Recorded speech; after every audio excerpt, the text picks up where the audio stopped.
Hello, it's been a while since we've done one of this. I was planning to do one for when the fourth boss came out on IS2, but this happened first. There's a bunch of new stuff added in IS3, so I'll go over them during the runs. First of all, we have 3 new powers added on to the starting ones, and most of the starting ones from IS2 have been reworked in some way. The 3 new ones either give you more items, give you these dice that you use for certain events, or make operators cost less hope. As usual, I start with Pinecone. That's just generally always the best option. IS2, IS3, it doesn't matter. She's the best AoE option for 4 stars. We got the new medic Chestnut because there's a lot of elemental damage in this event, and we wanted to try him out. I expected enemies to have the stun elemental damage that enemies from SV have, but that was not the case. They have the defense reduction from Chowder's event, which is a lot less scary, and a normal medic can handle it just fine by just out healing them. Though I do like the extremely low DP cost of this archetype, combined with the great range.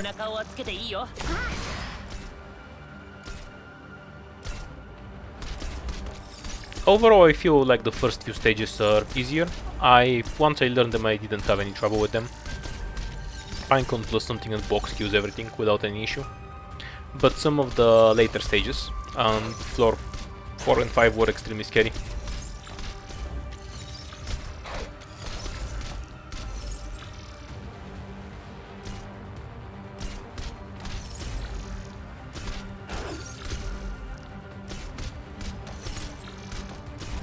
Was really surprised with how many new stages we actually have. I was expecting them to just recycle the stages from IS2 like they did from IS1, but that wasn't the case. There are not any old stages, every stage is new, including the mid bosses and the bosses, and even the encounters. Everything has been changed over, which is, I suppose, the reason why we still have IS2. You get to switch between them, you're not just stuck with IS3 once it comes out, because they have completely different stages, so they're not interchangeable at all.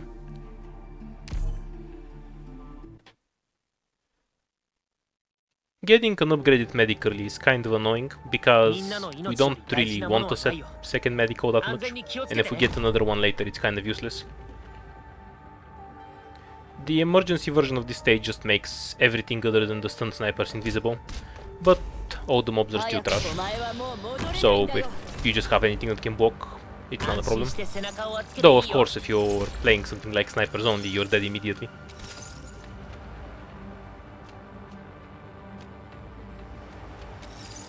Overall, if you have a balanced team, it isn't hard, but it's a bit less comfortable for if you're trying to do something like a Quest Knight run than IS2.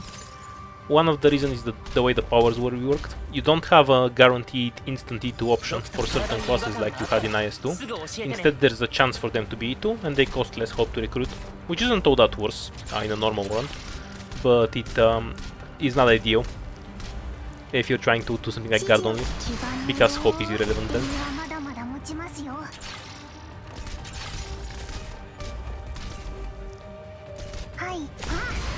The best start is like usual, just defender, sniper, caster, and get Pinecone, Gummy and Click. That's no different from IS2. I just started picking other stuff a while back, since otherwise the start is very boring, and I've kind of just stuck with that, even in IS3.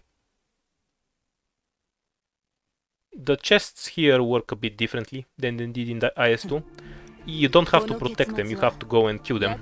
Unfortunately, I didn't have the tools to go and kill the chest, so no reward for me this time.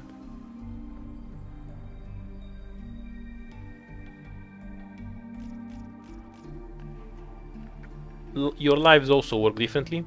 You used to have your lives and then the protection lives, which refresh between every level. That was kind of broken, so they've nerfed it. Now, protection lives are a one-time thing, they're a lot weaker, whereas your base lives, you get a lot less of them over the course of the run, but they regenerate. When you win fights from certain events, from certain items, you get back the lives you've lost. This is an event that gives us keys. Keys can be used for certain events or to open certain chests for some bonuses. We'll show it off later. It was asking me if I want to pay 6 ingots to get another key, which I do not. This is a new item that gives 15 light. Light is a resource where it gets harder as it gets darker. I kind of wanted to get darker since I haven't had a chance to see it yet, so I'd be happy if that happens. So I'm not picking up any items like that. I haven't farmed out the shop yet, so the shop itself is not too useful. But we do have an interesting option that was added onto the shop. You have the option to burn a certain item that you get to refresh the shop. When you do this, it rolls the dice like this and will then give you new items based on that. What happened here is that I just got a hallucination for Obsessed. This is the new Obsessed hallucination. Basically it has two effects. I gain more ingots when I fight, but I lose everything at the end of the stage, and I also get 3 ingots for any encounter I go into. Unfortunately there is no shop on this floor, so I can't really do anything with that.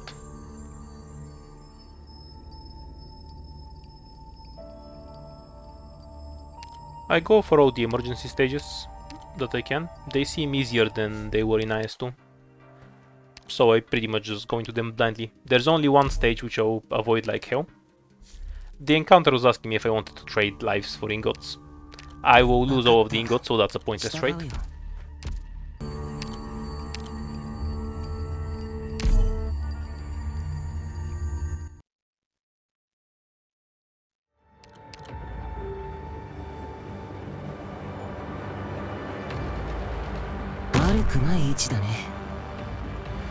This is a pretty straightforward stage. Some ranged enemies spawn on the top and some melee enemies on the right.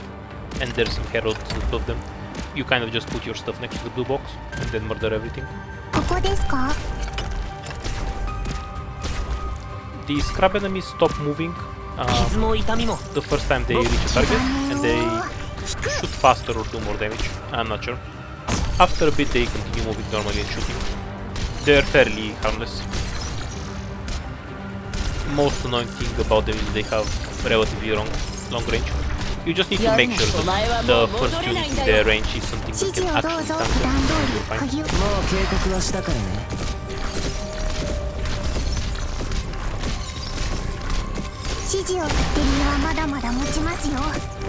The chests were changed quite a bit.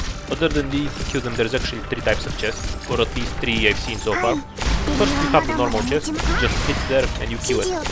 Second you have a Thorns chest, you need to kill it too, but it will do damage back to you when you hit it. And third there's a Mimic chest, when you hit it just gets up and starts to run away. It doesn't take any lives using it. But the Mimic chest, the one that gets up, also gives the biggest reward. It always gives 10 ingots every time I kill it.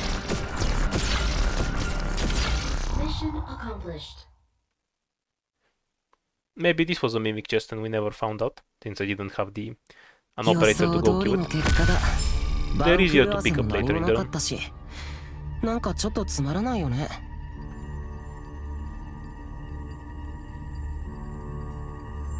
When you level up, you can see that you actually gain lives as well.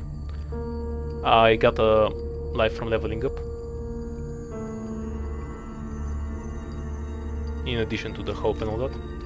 This is an item that increases your squad limit size. It also has some other minor buff. 3% to something or other.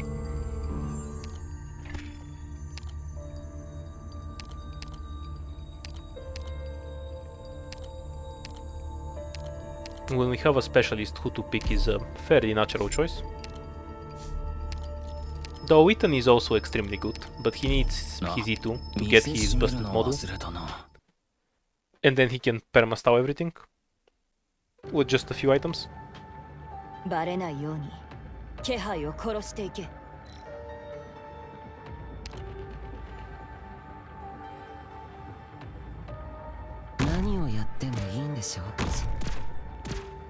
This is basically the ideal Pinecone stage. You have a tile that can hit both lanes, so she can solo everything.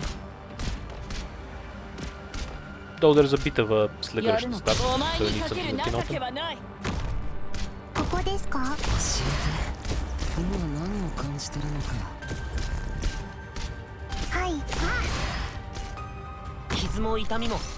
僕が消してあげるよ。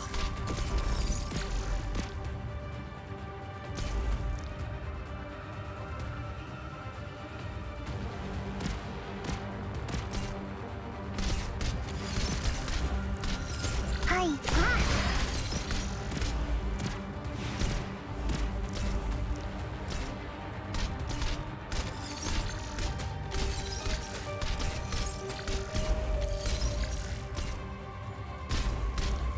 This is a very long stage,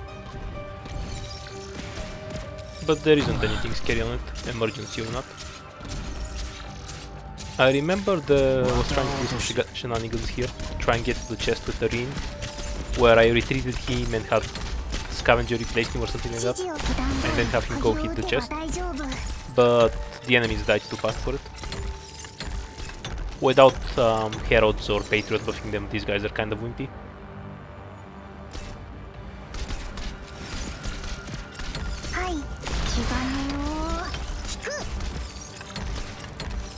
Even the red ones.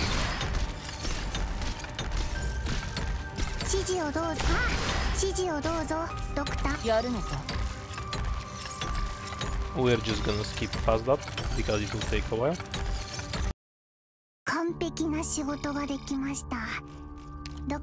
This is the +6 starting SP item. We have it in IS2 as well.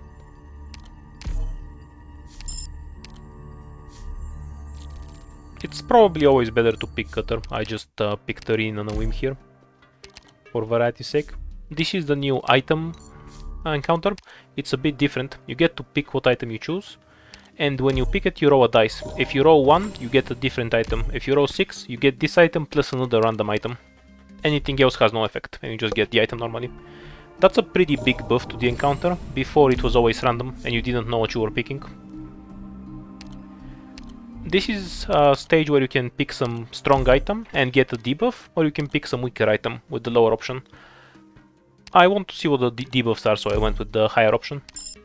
I got a debuff that reduces the light, that resource that says 100 at the top. Apparently the lower it gets, I get some alternate options, alternate resolutions of the quest. It gets harder in general, kind of like Darkest Dungeon, if you've played that. But I didn't notice it too much. Even with this item I didn't see any difference. Maybe I'll get to experience it more later, once we have more difficulty levels unlocked. Oh yeah, the difficulties were reworked. We have 15 difficulties now. They're not difficulties per se, it's more like Slay the Spire. If you've played like that, they're ascension levels. You get some specific effect every level, rather than just a stat change. For example, operators cost more hope, you start with less resources, enemies are tankier.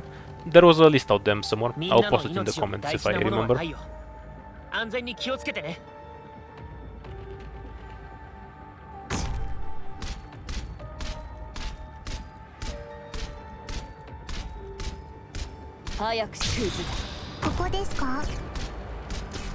These enemies are basically just the dog enemies, but they also apply the debuff that reduces your defense. They're not too scary, but they're very fast, so they can be annoying on emergencies if you don't have some AoE to deal with them.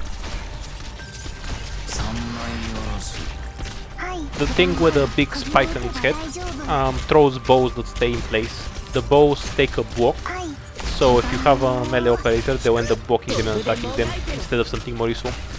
However, if the melee operator has something else blocked, they will not change target to them. So on that end, they are not going to prevent you from killing them if you drop something right on top of them.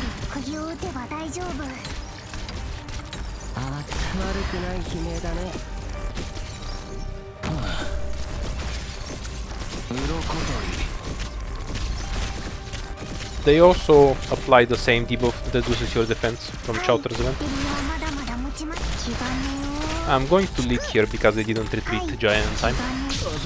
Though I shouldn't have really deployed him there in the first place. The caster just walks straight through.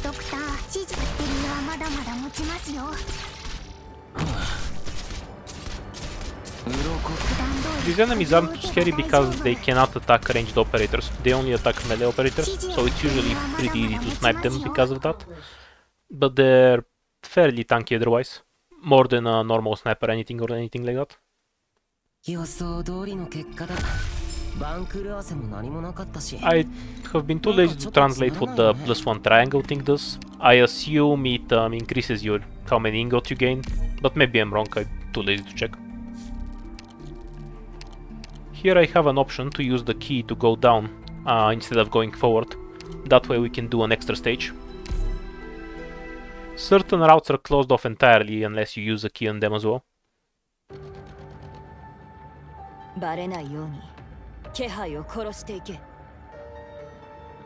The X stage looks kind of scary, but it's very harmless. The X take a very long time to move, nothing else applies this effect as strong as they do.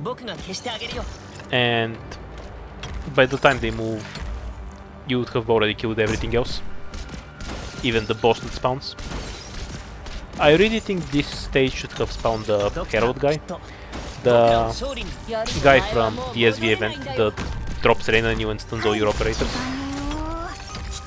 For some reason it has the chainsaw guy instead. But he kind of just AFKs at the bottom there for a really long time, so he's easy to kill.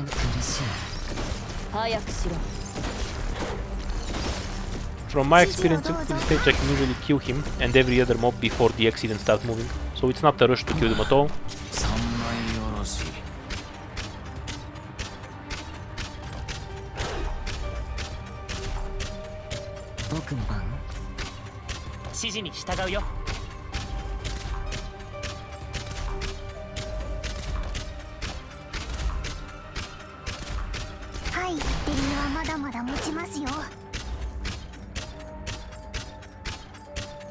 I haven't been using the SP device at all. I keep forgetting I have it.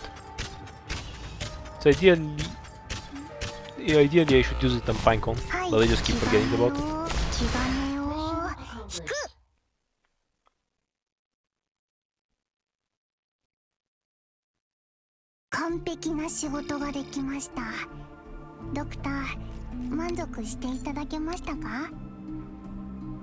We have a medic, so we don't need a defender that much. In that circumstance, I'd prefer a guard for more damage. Because unless you know exactly what you need it for, most defenders aren't that useful, other than Durnar and Gummy. Because there is no value in how tanky they are, if another defender or guard can tank the enemy just the same.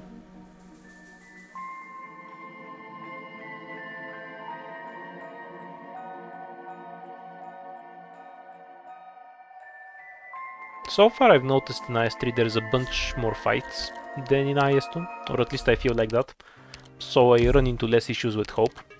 But there is a difficulty increase later where everything costs +1 hope, so that will definitely justify the extra fights and make it quite a bit harder.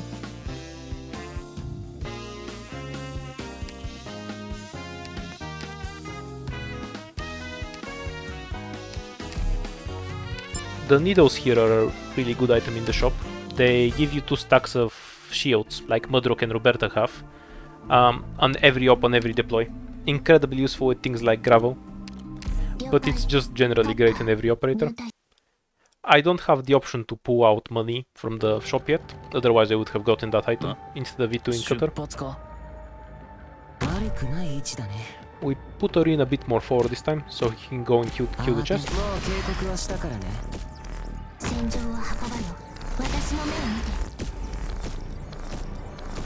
This is exactly the same stage that we saw earlier, so we'll just skip past it.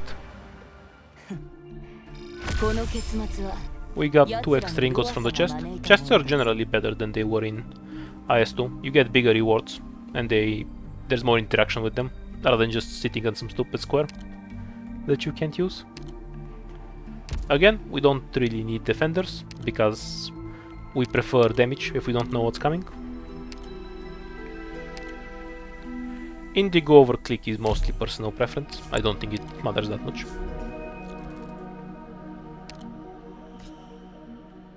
On to one of the new boss stages. All of the mid-boss stages so far have been incredibly easy, especially compared to IS-2 stages.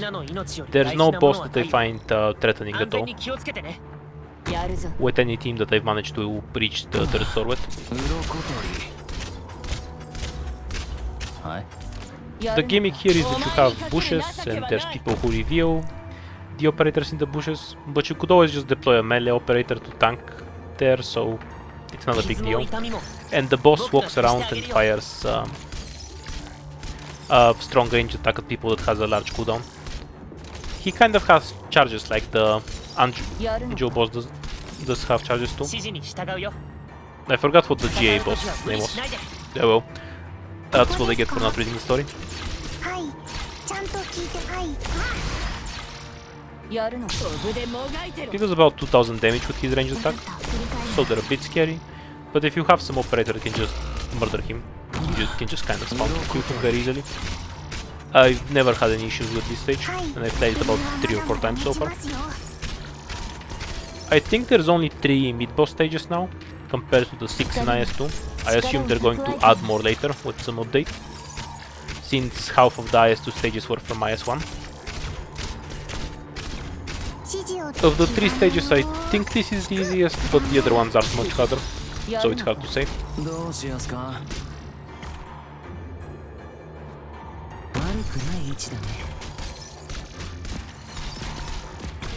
I guess the expected way to do the stage is to just let the boss through, hide someone in the bushes and kill him with ranged operators, and then block the scanner guy that's coming through.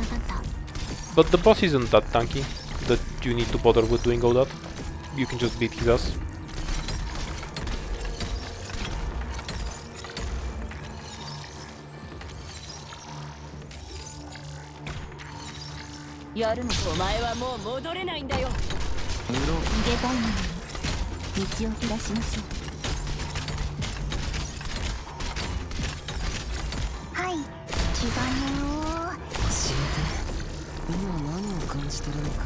Mission accomplished.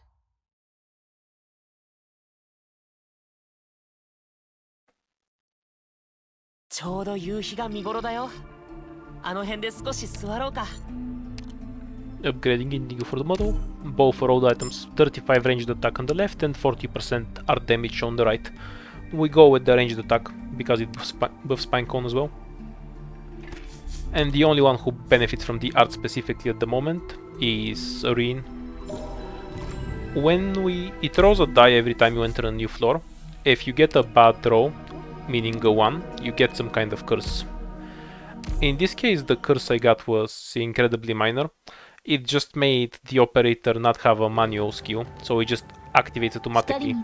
Thing is, the one that got that was Jaya, so who cares?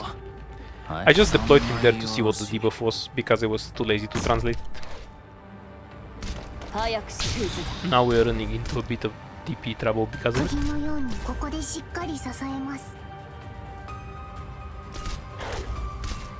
This is the Thorn's chest. If anything hits it, they will take damage. These are the archers from WD event. They summon drones. Kind of used to them from CC, so the drones here aren't that scary. As long as they have some bait, they aren't a problem. Yeah, this chest returns a lot of damage. It's kind of scary. You can see even Jaya struggling to kill it a bit. And here comes the scariest enemy in IS3.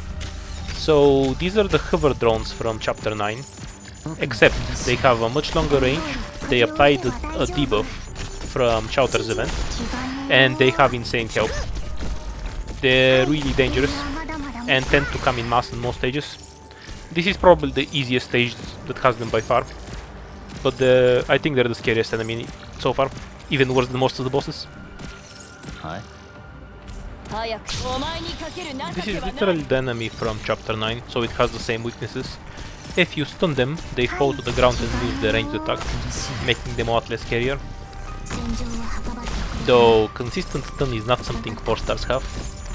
I can stun them with Mei, Ambre or Click, but Click is the only one that's really reliable at it. So mostly I just have to cope with Cataris too.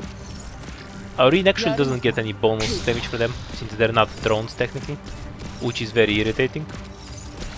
he's actually not that good against them. Normal snipers kill them without much hassle though. Mission accomplished.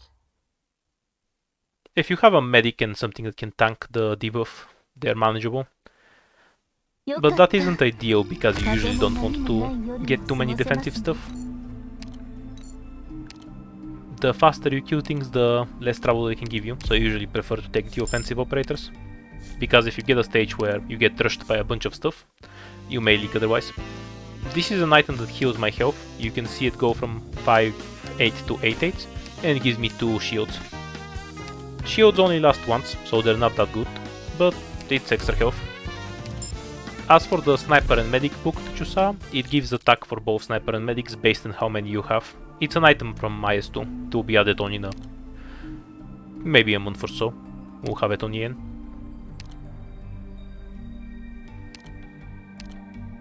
I'm looking through the stages and seeing which one is the most annoying.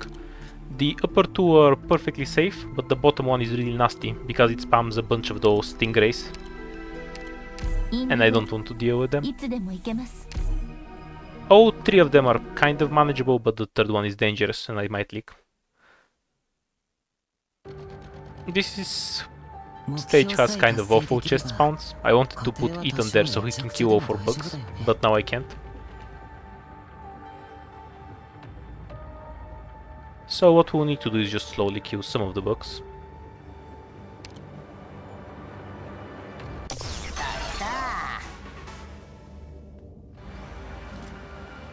For future videos I might switch back to doing live commentary.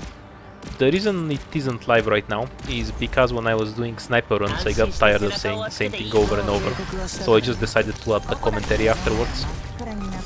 But that's only because I'm basically repeated almost the same thing every time to get one decent run, where I start with pinecones and then hope I got 2 more snipers before the third floor. If I do more videos on IS3 or something else where I have a commentary, I think I'll just go with the live commentary. There's no real reason to do an after one. In this case, we were saved from a leak by the SP item that we got earlier, where Cutter had her skill right at the start. The drones are surprisingly tanky. I didn't expect that Arena will be unable to kill them, but they are bomb drones, so that makes sense. The stage is mostly cleared up, it just has one big surprise at the end. Our favorite friend from CC.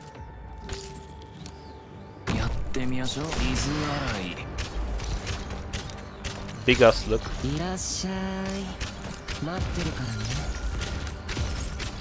The big ass slug met Giant and died.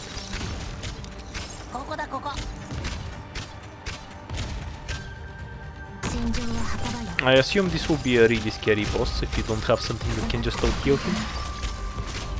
Though, given how this stage is an exact copy of the X stage, most likely he AFKs at the back for a while and you have time to clear everything else and set up, so it might not be too bad. I haven't had a chance to not spawn kill him, so I'm not sure.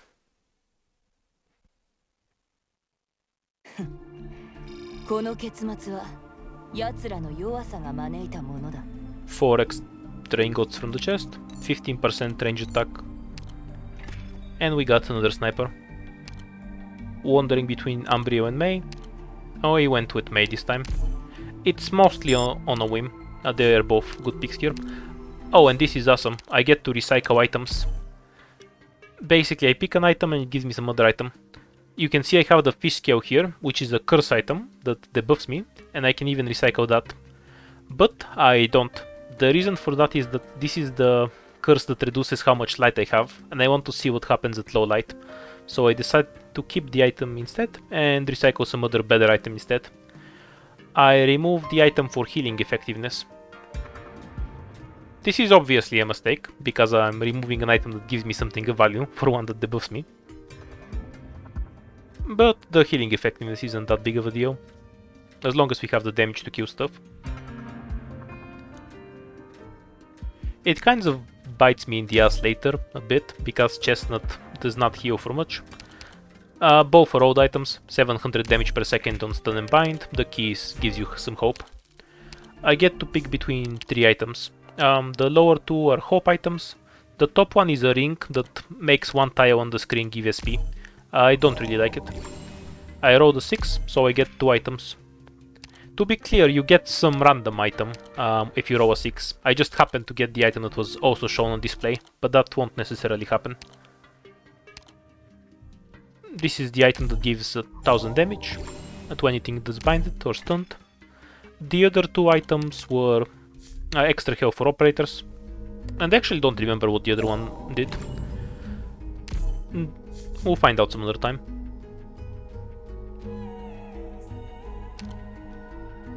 I got another curse because I rolled a 1, so some other operator is debuffed. It's the same debuff as last time. As far as I can tell, you don't get multiple different debuffs, so it's again the debuff where the skill is used automatically.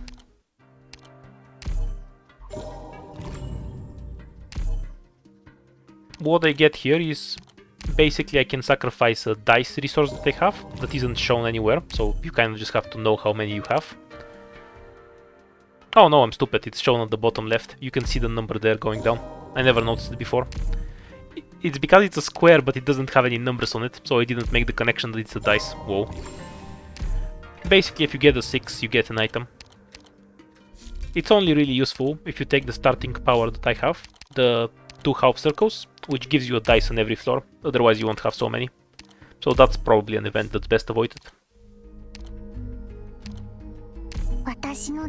Dices here are, from what I've noticed, they're mostly like crappy keys. The keys being the resource on the top right. They can open some things at random, but you have a chance when you to roll, get a good roll. Even if you don't have any dice, you still get to re-roll on chests and get a dice roll at the end of the floor. Those are not related to that, though the mechanics are identical. Now the one that got the debuff for her skill to be Atu is Pinecone. That's actually ideal because Pinecone can't use her skill unless she has something in range. So it really makes very little difference. Of course it's ideal if I have manual control over it, so I can use it optimally. But it also saves me a lot of hassle. This is a duck or bear type. It's basically the same enemy as them. What he does is that he's always invisible, and he has a 100% chance to stun and hit. So he becomes invisible only when he's blocked, and then he stuns instantly. Sounds very annoying, but he's probably the easiest of the 3. That's because his health pool is abysmally low. If you have an E2 Indigo on the first floor and you get this guy, she can actually just one-shot him. Some buffers are coming through for this guy.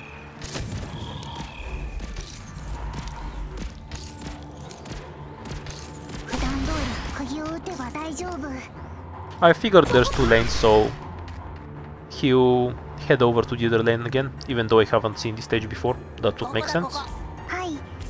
And yeah, that's what seems to be happening. Checking the damage, he does about 1300 damage. Considering he's buffed by 6 flags, that's nothing. We activate the tower that reveals enemies. Some of you might remember those things from, I don't know, chapter 3, chapter 2, somewhere around there. I haven't seen them in forever.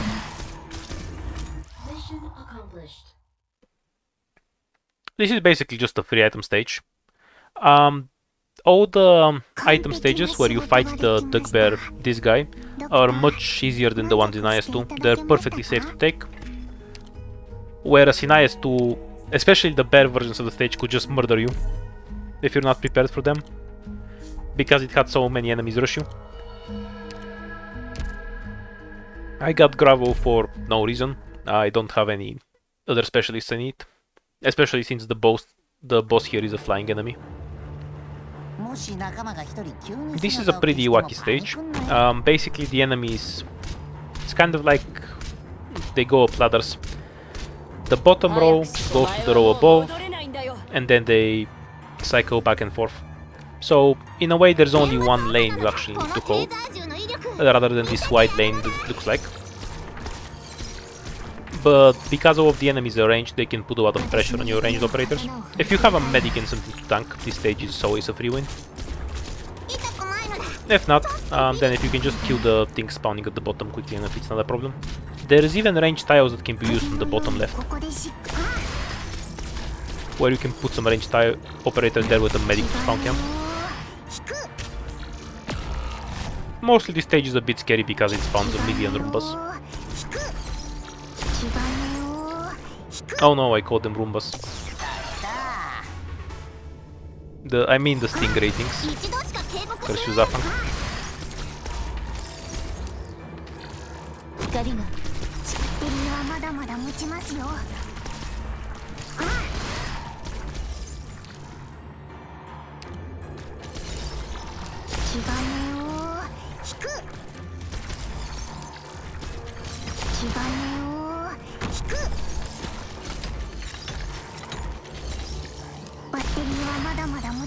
Their range is longer than the chapter 9 enemies, but it's not that long that they can hit you from the bottom lane.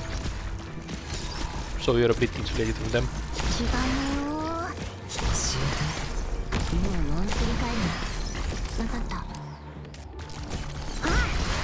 I should have run Katares 2 for this stage, because it does double damage to these dudes, makes them much easier to kill. You can see they're whooping out and coming out of the stairs on the left, instead of heading straight to the top. All the stairs are color coded so you can see where they're coming out.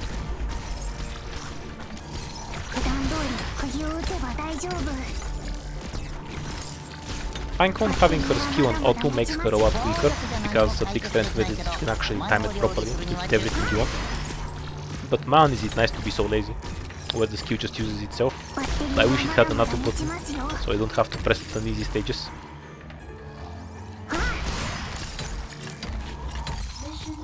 We have two items that cause damage when stuff are snared, so Ethan does about 1700 damage per second whenever he snares anything. 40% attack and defense. This is great for Jaya and Ethan, they're gods now, though it's kind of a pain for me because the boss is a flying enemy, so I don't really have a good answer to it. It would have probably been better to go for the encounter here, but I like the recycling mechanic, so I wanted to use it again. And what you're about to see is the scariest stage in IS-3. If you ever see the emergency version of this stage, never ever take it. It's just a bunch of possessed enemies, but in the emergency version they have a million health and just don't die. They spawn from everywhere, and you basically have no ranged tiles to work with.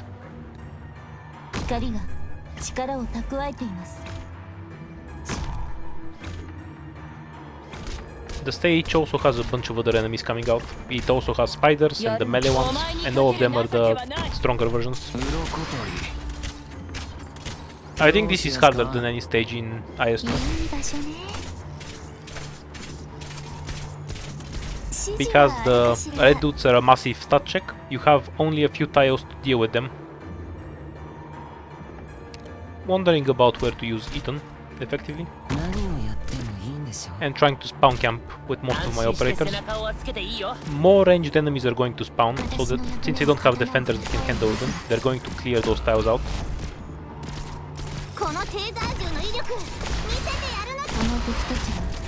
Because these dudes have over 1000 attack, so nothing other than the defender can tank them. What I do notice in the replay is that there's no throwers spawning on the top right after I kill the first one, so that tile should be free and usable. Ethan is a lifesaver on this stage, because he can be used on a melee tile, but he can't block the dudes that have 2000 attack, so he's not going to die horribly. I'm not sure why I haven't deployed him yet. The normal version of this stage isn't that terrible, because you can just kill them, they don't have that much health, but in emergency they have crazy health values. Definitely a stage should be avoided unless you're super confident you're having a very strong run.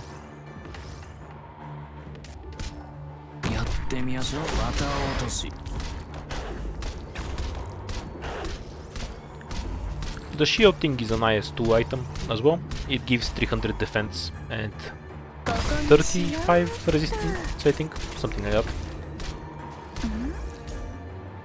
It activates after the operators have been deployed for a minute or something like that.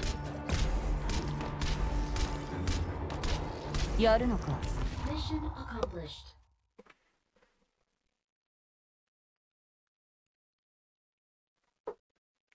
ちょうど夕日が見頃だよ。あの辺で少し座ろうか。 I really like Chestnut's extra large range, but his second skill screws it up because it constricts his range to just 3 tiles in front of him, which is kind of lame. It removes the best attribute of the class. Mowbray has something similar. I don't know why they both do it. It's kind of lame. You get this whole wide range, but if you actually need to use the skill, you lose it. We go with the recycling thing, and this time we remove the fish scale. There's no cost for this, it's just an encounter. The upper item is new. If you dodge an attack, it gives you plus 70% attack for 6 seconds. There is a stronger version of this item that gives you 110% attack, but I never get it because the only one who can make use of that is Ethan, and most of the time he doesn't get hit.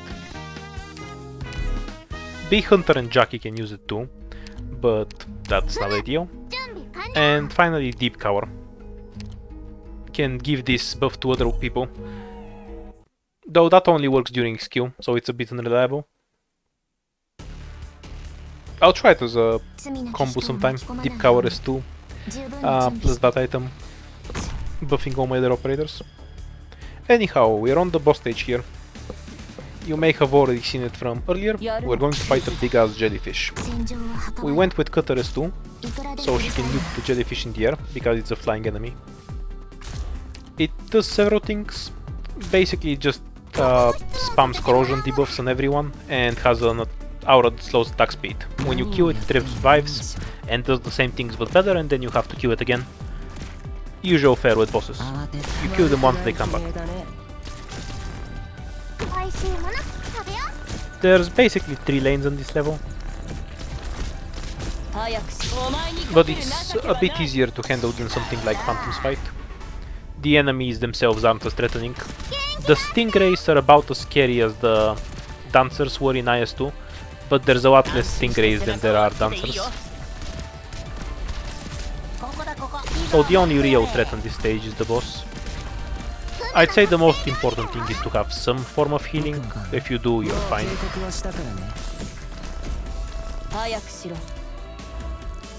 Because he has such a massive range, it's difficult to hit him without being in range yourself. Though I suppose somebody like Ashwok can do it. Umbriel can't really do it because she just targets trash. It's also worth pointing out that the boss doesn't move that fast. So I do try to spawn kill it as fast as possible, but that isn't necessary.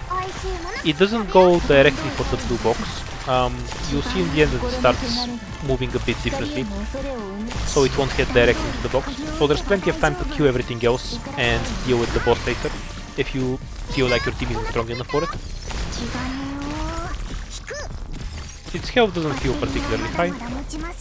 It goes down almost immediately. Cutter basically just has a minor SP item and DSP device, and that keeps her charged up. Pinecone's kind of stealing her kills though, otherwise she could have charged more. I should have switched the medic to his S1 skill. It's being kind of bad now, because I can't use his skill or he won't be able to heal Cutter. Honestly, I would have been fine with any other medic here. I don't really need to fear the elemental damage, because there's so much of it he can't out-heal it anyway. I might as well just take a medic that can out-heal the health loss, and I'll be fine.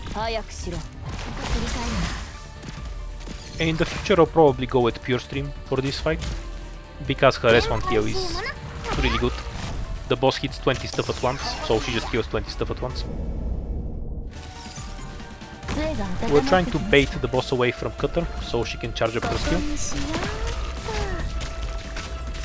And just as it's about to charge up, she dies. Now, it looks like there's a ton of enemies, but most of them are just the bows that don't move. So there's only 10 or so enemies left, and we can just leak all of them. Pinecone finishes off the boss, and now we're just waiting for everything to head into the box. Overall, I had a lot of fun with IS3. As you're listening to this, I'm probably playing it even more. I like how they changed all of the stages and mechanics. I didn't expect that. I thought it would be more recycled like it was from IS-1 to IS-2.